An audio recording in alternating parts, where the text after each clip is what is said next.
নমস্কার বন্ধুরা। আজকে মার্কেট প্রায় 840 পয়েন্ট নিচে খুলেছে। নিফটি নিয়ার অ্যাবাউট 4% দেখছেন, এবং তার সাথে ব্যাংক নিফটি 2%। ব্যাংক নিফটি একটু নিফটিকে ধরে রেখেছে, তার সাথে এনার্জি 5%, নিফটি এফএমসিজি 2%, আইটি সব থেকে বেশি ট্র্যাক করছে 7%। তারপরেই আছে মেটাল এবং স্মল ক্যাপ নিয়ার অ্যাবাউট 7% নিচে। মার্কেট ঠিক এইখানটাতে খুলেই একটু বাউন্স ব্যাক নেওয়ার চেষ্টা করছে। আমরা একটু দেখে নেব নিফটির যে এই ক্রুশিয়াল লেভেল, সেই ক্রুশিয়াল লেভেল নিফটি কিন্তু এই মুহূর্তের জন্য দাঁড়িয়ে লো মেরেছিল 21,743। বহুদিন পরে 21,743 নিফটি লো মারলো, মেরে কিন্তু তলা থেকে একটা বাউন্স ব্যাক করার চেষ্টা করছে।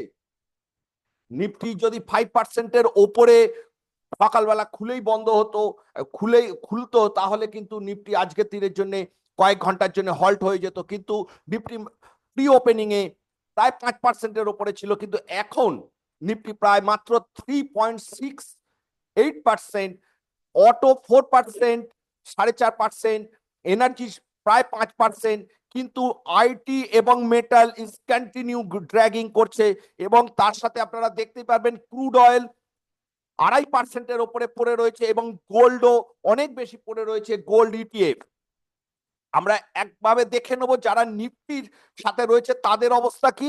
এখানে অ্যাক্সিস ব্যাংক, এইচডিএফসি ব্যাংক প্রায় 2%-এর মতো, Kotak bank 3%, ICICI bank 1.2%, SBI 3%। সব থেকে বেশি পড়ে আছে এই মুহূর্তে দাঁড়িয়ে টিসিএস, ইনফোসিস প্রায় 9% পড়ে রয়েছে। তার সাথে উইপ্রো একইভাবে পড়ে রয়েছে। অটো সেক্টরের মধ্যে মারুতির থেকে বাজাজ অটো বেশি পড়ে রয়েছে, প্রায় 6%-এর মতো। আপনারা একটু সাবধানে ট্রেড করবেন। আজকে প্রায় ব্ল্যাক মানডে হতে চলেছে।